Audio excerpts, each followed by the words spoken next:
Бојан, за почеток да те прашам, како си вечерва? Вечерва се чувствувам одлично, посебно во атмосферата која што се случува внатре. Навистина прекрасен настан организира, така да исто како настанот и јас се чувствувам одлично. Морам да те пофалам дека вечерва изгледаш феноменално и дека твојот мекап изглед е совршен. Кажи ми од каде ја црпеш инспирацијата? Благодарам многу, ова беше инаку AI generated фотографија која што моментално се шири низ Instagram. Колку време ти требаше да го креираш овој изглед? Околу 2 часа. 2 часа мислам дека го работев, плюс да се доспремам и да дојдам тука. Бојан, морам да те прашам какво е чувството и кое признание го добиваш со тоа што вечерва освои награда? Чувството е прекрасно.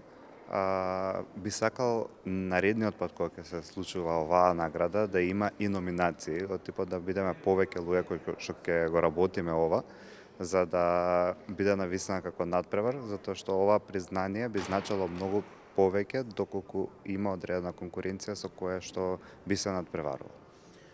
Бојан, дали може да ни откриеш нешто повеќе за Париз парадата 2025 година? Тоа беше проект кој што го работевме со моделот од таму Риго. Беше една неизмерно убава атмосфера. Траеше цел ден, беше навистина интересно.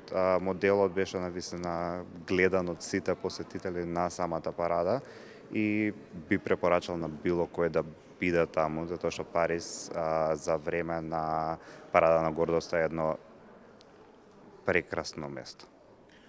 Кажи ми, со која јавна личност ти било најдраго до сега што си соработувал? Мислам дека со сите ми било многу драго што сум соработувал.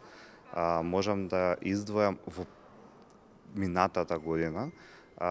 Ми е многу драг проектот кој што го работевме за така да Викторија Лоба беше многу добар модел за работата што ја правевме, плюс тоа е една од прекрасна личност која што е многу лесна за работа. Со која јавна личност до сега немаш соработувано, а би ти било сон? Од кај нас или од странство? И од кај нас, и од странство. Од кај нас до сега немам соработувано со Каролина Гочева. Со неа би ми било сон да соработувам од тука, а доколку збориме од надвор, тоа најверојатно би било Мадона, заради тоа што нејзината трансформација низ годините и нејзиното движење е нешто на кое што се восхитувам и би сакал да бидам дел од истото.